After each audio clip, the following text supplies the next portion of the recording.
جب تک ہم زندہ ہیں اس دنیا کے اندر ہیں اس وقت تک اللہ تعالیٰ مجھے آپ کو کسی نہ کسی طریقے سے آزماتے رہیں گے، کبھی مال دے کر، کبھی مال چھین کر، کبھی عزت شہرت عطا کر کے، کبھی عزت شہرت کے اندر کمی کر کے، کبھی اولاد دے کر، کبھی اولاد چھین کر، کسی نہ کسی طریقے سے اللہ تعالیٰ آزماتے رہتے ہیں۔ وہ ایک الگ بات ہے کہ انسان کی طبیعت کے اندر ہے، میری آپ سمیت، کہ ہم گزری ہوئی مصیبتوں، تکلیفوں، پریشانیوں، بیماریوں کو بھول جاتے ہیں۔ جو موجودہ مصیبت، تکلیف، پریشانی ہوتی ہے اس کو سب سے بڑی مصیبت، تکلیف، پریشانی سمجھتے ہیں، حالانکہ اس طرح نہیں ہے۔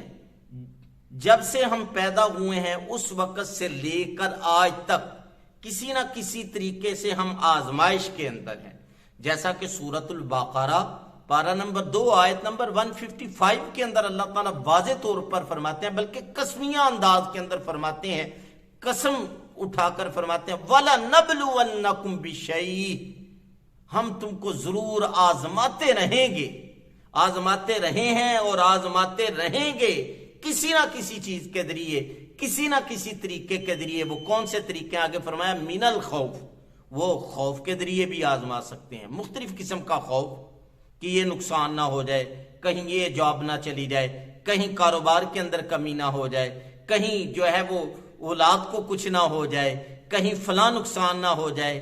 مختلف خوف جو ہیں، مختلف قسم کے خوف، ان کے ذریعے ہم تم کو آزماتے رہیں گے۔ والجوع، بھوک کے ذریعے ہم تم کو آزماتے رہیں گے، بھوک دے کر ہم تم کو آزماتے رہیں گے، بھوک ختم کر کے تم کو آزماتے رہیں گے۔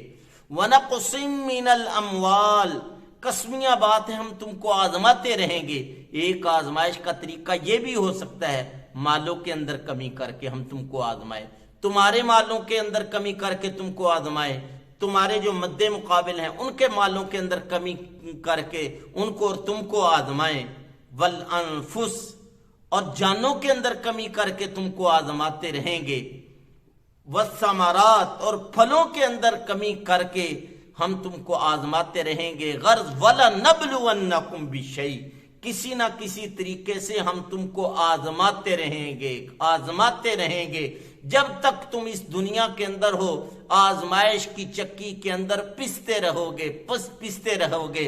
ہاں، آگے اللہ تعالیٰ نے فرمایا ہماری آزمائشوں پر، ہماری طرف سے جو تکلیفیں، پریشانیاں، مصیبتیں، بیماریاں آتی ہیں ان پر جو صبر کر جاتے ہیں، وَبَشِّرِ الصَّابِرِينَ، صبر کرنے والوں کے لیے بڑی خوشخبری ہے، بڑی خوشخبری ہے۔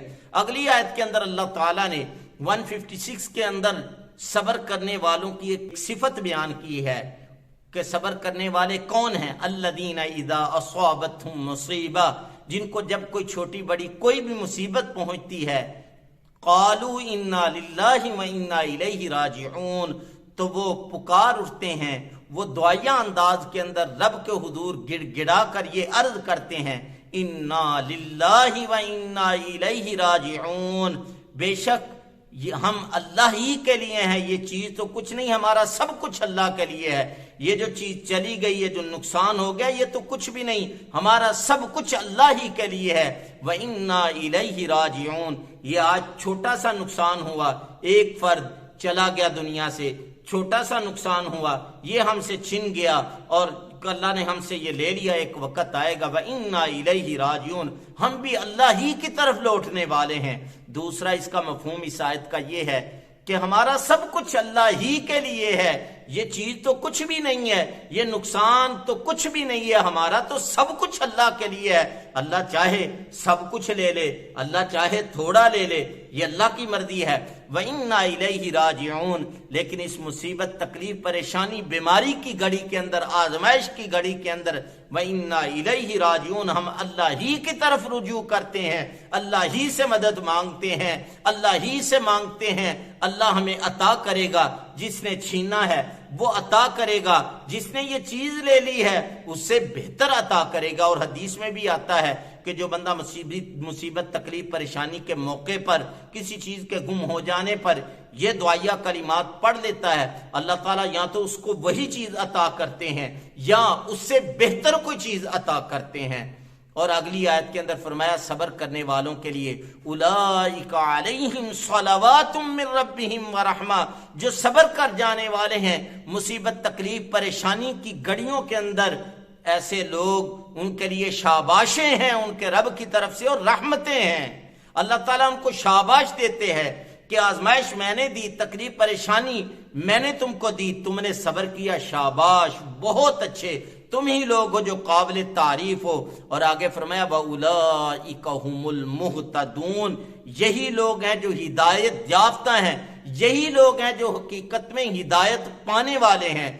تم جب تک ہم زندہ ہیں ذہن میں رکھ لیجئے اس وقت تک آزمائشیں آتی رہیں گی، تکلیفیں پریشانیاں آتی رہیں گی، مصیبتیں آتی رہیں گی، لیکن مصیبتوں تکلیفوں پریشانیوں بیماریوں کے اندر میرے اور آپ کے لیے سب سے بہترین رستہ صبر والا رستہ ہے، صبر والا رستہ ہے۔ اگر ہم صبر کر جائیں گے مصیبت تکلیف پریشانی پر تو پھر اللہ تعالیٰ اس مصیبت تکلیف پریشانی کو آخرت کے اندر ہمارے لیے اجر کا ذریعہ بنائیں گے، ثواب کا ذریعہ بنائیں گے، کامیابی کا ذریعہ بنائیں گے۔ اللہ تعالیٰ ہم سب کو صبر کرنے کی توفیق عطا فرمائے۔ اللہ تعالیٰ ہم سب کو آزمائشوں سے بچا کر رکھے، ہم آزمائشوں کے قابل نہیں ہیں۔ اللہ تعالیٰ ہم سب کو ہر قسم کی آزمائش مصیبت تکلیف پریشانی سے بچا کر رکھے۔ ہم اللہ تعالیٰ سے آزمائش نہیں مانگتے، اس کا فضل کرم مانگتے ہیں۔ اگر خدا نہ خواستہ کوئی آزمائش آ جائے تو اللہ تعالیٰ مجھے اور آپ کو صبر کرنے کی توفیق عطا فرمائے۔ وآخر دعوانا ان الحمد للہ رب العالمین۔